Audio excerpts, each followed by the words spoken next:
So far you've completed 1 through 4 in the Graphs of Functions packet. Today you're going to be completing the rest of the packet. This is just to get you started, this video, on the graphs, and then you're going to have to work on answering the other questions based off of what you've learned so far. Okay, so for number 5, what's going to happen when you go to do your table, you're going to put in square root of x, you're going to get 2 error messages here. Those are not part of the graph. I still want you to think about why you're getting error messages there. Now when you go to plot this, it's a good idea to also look at the graph. So you can either use your calculator or Desmos to see kind of how this graph is curving.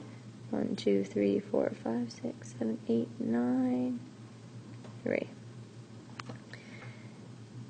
It should be curvy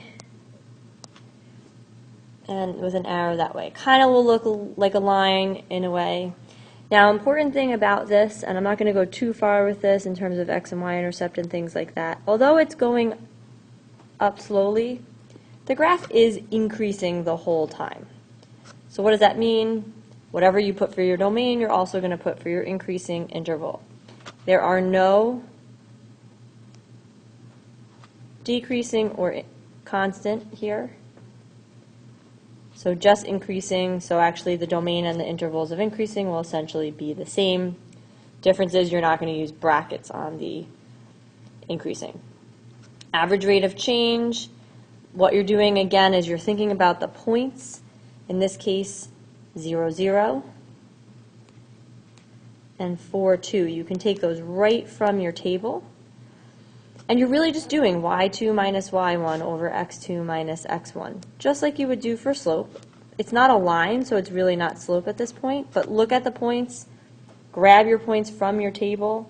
So up here we had 0, 0, and 4, 2, and then do slope from there. So 2 minus 0 over 4 minus 0. It's 2/4, which equals 1/2. So similar to how I did it on the other answer key, I did the work off to the side for that.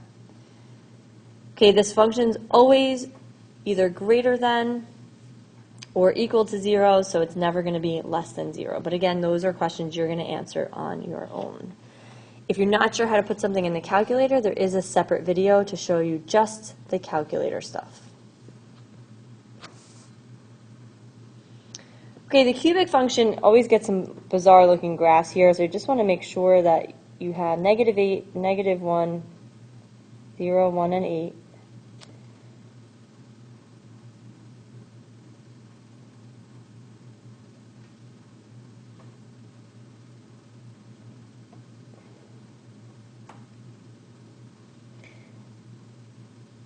So when you graph this, you kind of want to get a little curvy in there, and then a little curvy down below. So although there is a piece that it's flattening out, this one is increasing the entire time. So if you trace it over, you're always going up. You're never really getting constant. So again, this one is only increasing. Whatever you put down for your domain is going to be the same, and you're going to have none and none over here. This is going to have an underneath piece and an above piece, so that's going to have to do with your x-intercept when you go to do that. Everything else, average rate of change, same kind of stuff there. The next couple of functions are going to have a piece of the graph that's a little bit different, so I just want to make sure that we put that in there and you have the graph looking correct before you go to do your domain and range, and then increasing, decreasing.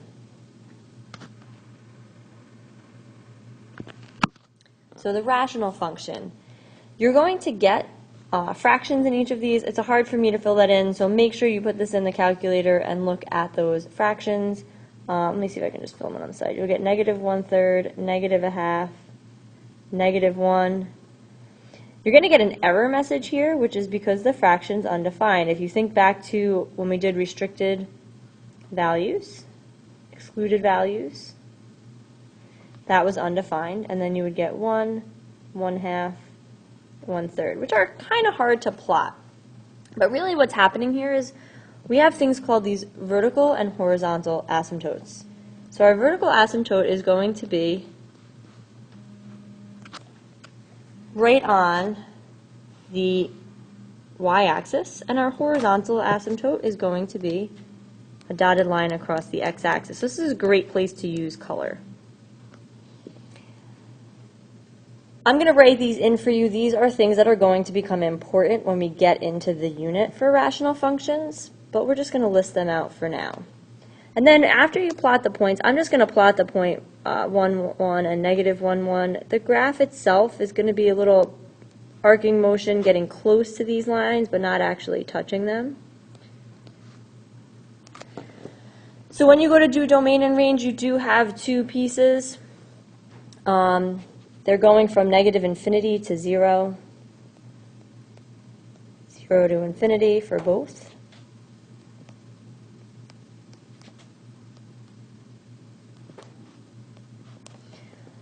Then I'm going to have you think about, if you trace it, you're increasing and decreasing and what's happening there. Make sure you go left to right with that.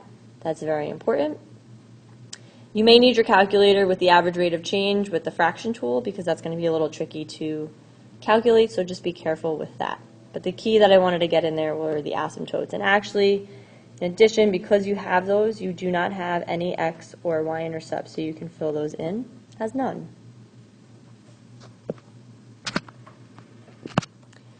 All right, the next graph also has an asymptote, and I'm only doing one of these. So this is 8. 9 is very similar. It's the same kind of question except with a different base. So this one also has just a horizontal asymptote, which is a little hard to see from the table. So we're going to put that across here. That's going to be at y equals 0. Again, because of that, you're not going to have an x-intercept, but you will have a y-intercept. So we'll just get this sketched in. This will be 1/4, 1/2, 1, and then 1, 4, and 8. So the interesting thing here is the y-intercepts for these will always be 0, 1. And we have here 2, 1, 2, 3, 4. Can't really fit the 8 on the graph. I'll just put in 1/2 here. When you sketch this, you want it to go quickly away from the asymptote line and then gradually get it closer to the line. So you're going to do the same thing for number 9. When you go to check symmetry for this, this actually has neither. And remember, you can always check that. If I did f of 2, I get 4. If I do f of negative 2, I get 1/4.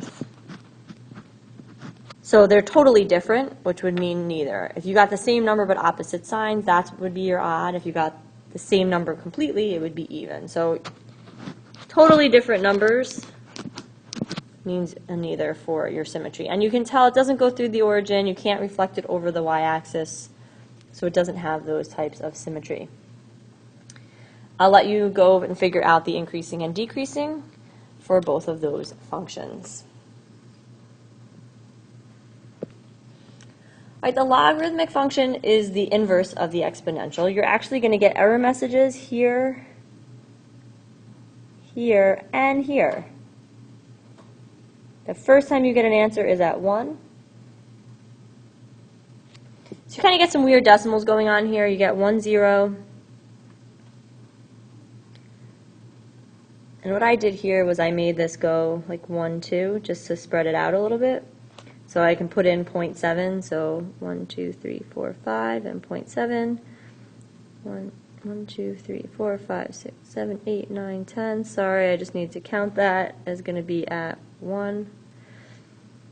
For this, we're not seeing other values underneath, but there are values that are going to get close to this asymptote line, so you just want to draw that in.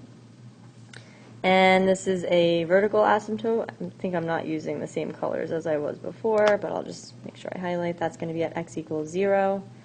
So you have an x-intercept of 1, 0, but no y-intercept here.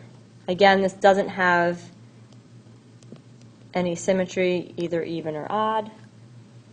You can determine domain and range, increasing, decreasing, and that kind of stuff. And then see how you do with answering the other questions. And then the last graph is a little interesting. I already gave you the picture. This is the sine function. So what I am going to do for you is highlight the increasing and the decreasing. There's no constant here. So we have increasing and increasing here. So we have two pieces. And you're going to just look at the piece that's graphed for this. If you look down here. So look at the piece that's graphed. That'll help you with your x-intercepts, y-intercept. Symmetry you can leave out. We'll go over that together. It actually has odd symmetry. Again, we'll go over that. Domain of the piece graph, you're going from here to here. And then it does keep going, so we'll talk about the domain of the entire graph. So for this one, it's only going from 0 to 360. The range is always going from -1 to +1. And then I'll let you kind of figure out the increasing, decreasing for those values. Notice there are points. So look at the points. Remember to look at the x values of the points. Okay? Or whatever you're looking at. And then you're also looking at when it's equal to 0,